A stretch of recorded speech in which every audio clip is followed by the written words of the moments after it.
And Jimmy Kimmel, he's very mad at me, and I know you're close to him. I've heard I that. hope you tell him that, I'm sorry that, they got bent out of shape. I don't think I did anything wrong.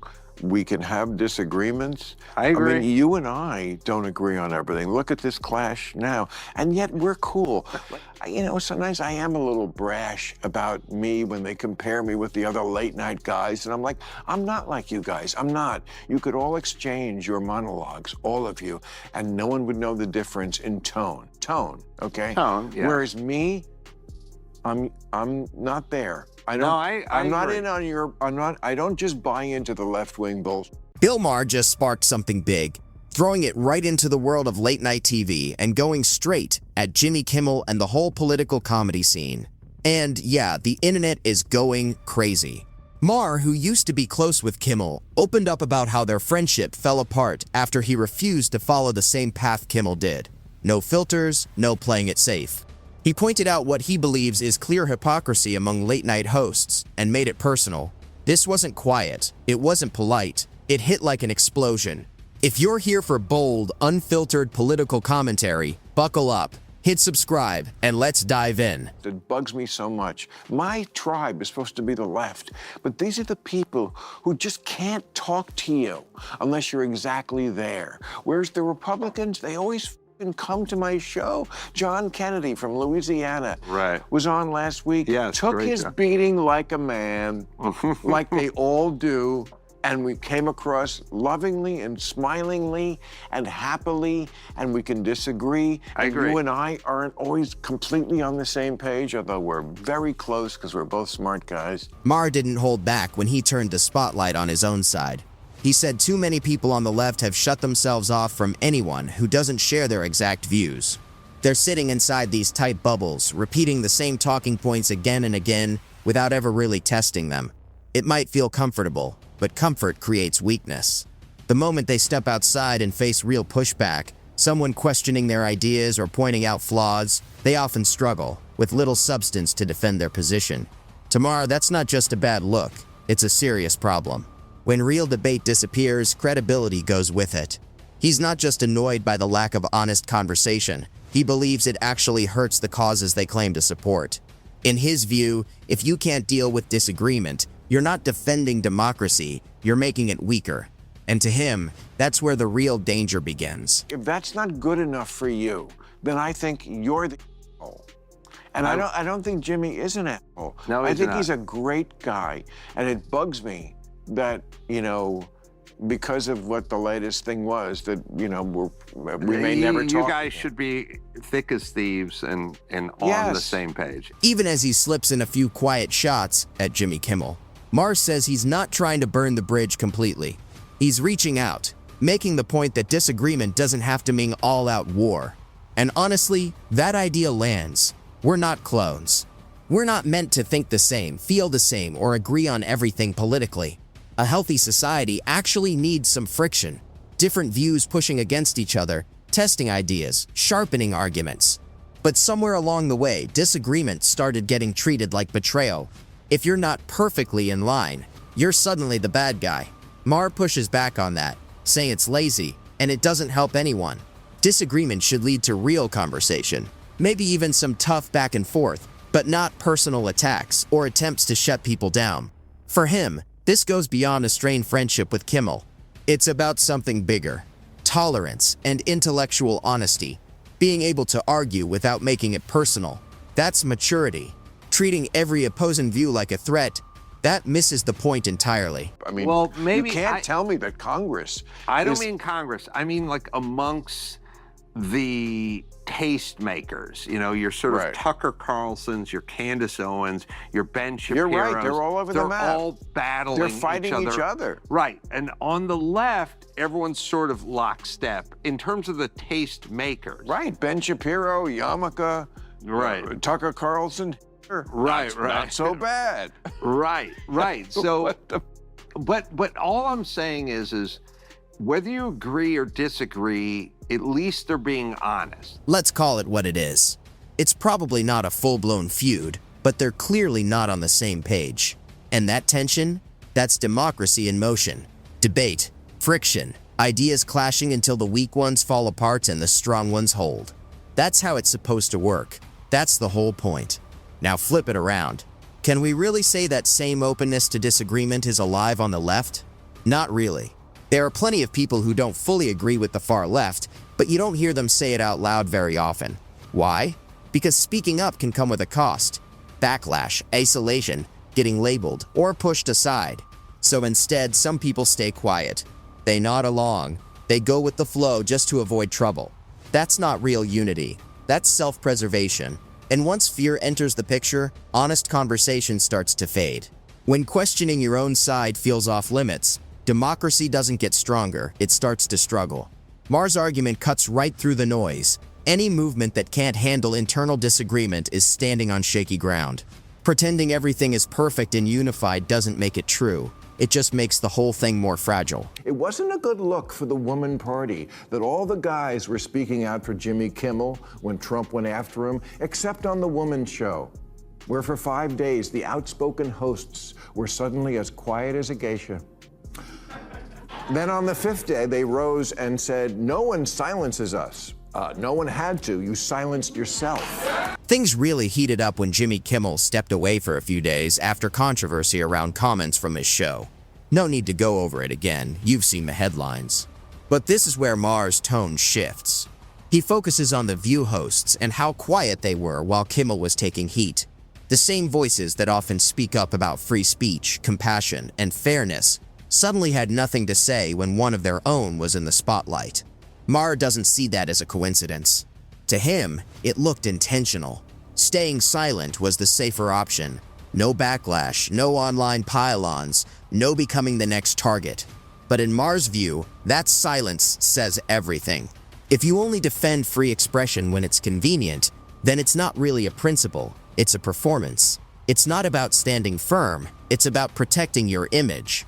And that, he argues, is the real problem at the core of daytime political talk. When commentary turns into crowd-pleasing theater instead of something grounded and consistent, credibility starts to fall apart. Whoopi Goldberg continued, "Did you all really think we weren't going to talk about Jimmy Kimmel?"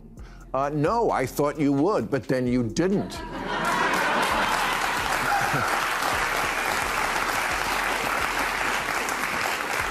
5 days? Talk about needing extra time to get ready.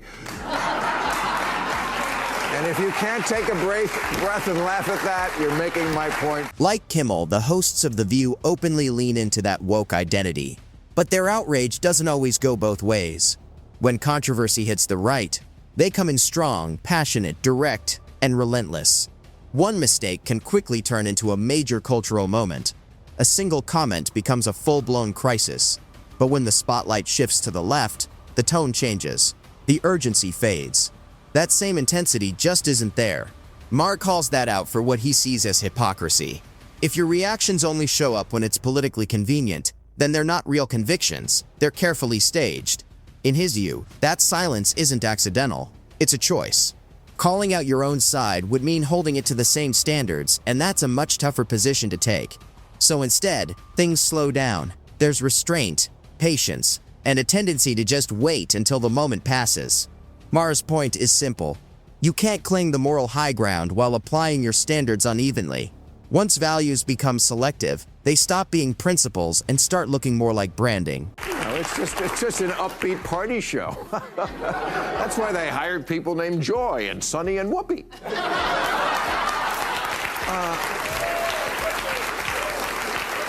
But you know, girls, let me go out strong, okay? It won't. I promise. It's happened to me, and I may go out after this show. We don't know. We don't know. And, you know, Jimmy, look, I don't think what he said was exactly right. I don't. We don't agree on that. He didn't lose his job for it. Even in that clip, Maher is clearly defending Kimmel, and that says a lot. There's still a level of respect there. This isn't some petty feud. It's about where he draws the line.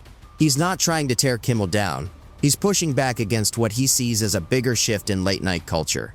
And for him, this isn't about backing Trump or jumping on the MAGA side. It's about refusing to turn comedy into a one-way weapon. In his view, too much of late night has fallen into a pattern. Constant Trump jokes, almost like a routine, something expected every night. and he's not interested in playing along with that. He believes satire should go in all directions. It should challenge everyone, not just the easy target. The moment it only goes after the approved villain, it stops being satire and starts becoming messaging. That's what sets him apart, and why it bothers some people. In today's media world, not going along with the crowd isn't seen as independence. It's often labeled as disloyalty. But Maher's stance is straightforward. He's not willing to trade balance just to get applause. It is a fool's errand to try to say that these nuts who do these things are any team. Jimmy's wrong, I think, to put him in one team. But, you know, look at what this guy is doing. I mean, Jimmy has every right to be wrong, but look at this guy. He was doing video games with furries. He was on a game called Furry Shades of Gay 3. This kid is in his basement with VR goggles on, getting virtually a cartoon wombat? And you're gonna put politics into this? This is likely where Kimmel and Maher really started to drift apart. Maher openly criticized Kimmel for turning nearly every topic into a political statement, making it clear he thought that approach was a mistake. And it's not just about one host. Over time, more and more late-night shows have leaned heavily into politics, shifting from lighthearted entertainment to ideological sparring. The easygoing charm that once defined a format, the playful sketches, quirky interviews, and simple absurdities of everyday life, has largely disappeared. In its place are pointed monologues, recurring political segments, and the familiar partisan framing of the news. What used to feel like a nightly escape now often feels like an extension of the daily grind. Maher's frustration isn't aimed at one person, it's about the broader direction of the genre. He argues that late night used to be about unwinding and shared laughter, not turning every episode into political commentary. That shift, in his view, has changed the very spirit of the format, and not for the better. Stop saying that Whoopi Goldberg getting yanked from The View right after she attacked me on The View is karma. There's no such thing as karma, sorry. Sorry, but life is random. The only word to describe it when a big game hunter gets trampled by an elephant and then eaten by lions is hilarious. I mentioned this karma stuff on the show last week because I was relating how many texts and emails I got from people congratulating me on receiving a karmagram from the universe in the form of Whoopi Goldberg's chastisement. Maher also spoke up when Whoopi Goldberg was taken off the air after comments that caused backlash. Whatever the details, his stance didn't change. He argued she should have been able to speak without risking her job. That's been his consistent principle for years: defend free expression, even when you don't agree with the message itself. In his view, there's a big difference between criticizing someone's words and taking away their platform. One fuels open conversation, the other risks shutting it down. And that line, he says, gets blurred too often. Calling someone out doesn't automatically mean you're trying to erase them. Disagreement doesn't have to end in exile. So when he critiques Kimmel, Maher frames it as a difference in philosophy, not a personal grudge. They can clash over tone, politics, or approach, and still hold respect for each other. That to him is maturity. You don't discard people over conflict. You argue your point, listen to theirs, and keep the relationship intact. Whoopi Goldberg shouldn't have to conform to or apologize for her views on race, as much as I disagree with them. And she certainly shouldn't have to sit out like a child and think about what she did. The View suspending someone for sharing a view is like firing Pat Sajak for selling a vowel. America prides itself on being a democracy, a beacon of free expression that the world often looks to.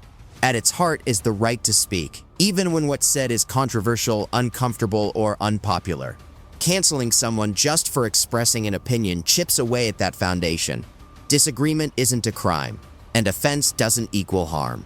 We already have systems to handle speech that actually crosses legal or ethical lines. Courts, workplace policies, public debate, and accountability measures. Those are meant to work without the mob deciding who succeeds or fails in the court of public opinion. When cancellation becomes the default, it undermines the very democratic principles we claim to defend. No one should lose their career or reputation simply for sharing a viewpoint. Challenge it, debate it, dissect it, but don't silence it. That's not democracy. That's fear dressed up as virtue. And that wraps up today's video. If you enjoyed it, hit that like button, subscribe, and turn on notifications so you never miss a drop. Thanks for watching. I'll see you in the next one.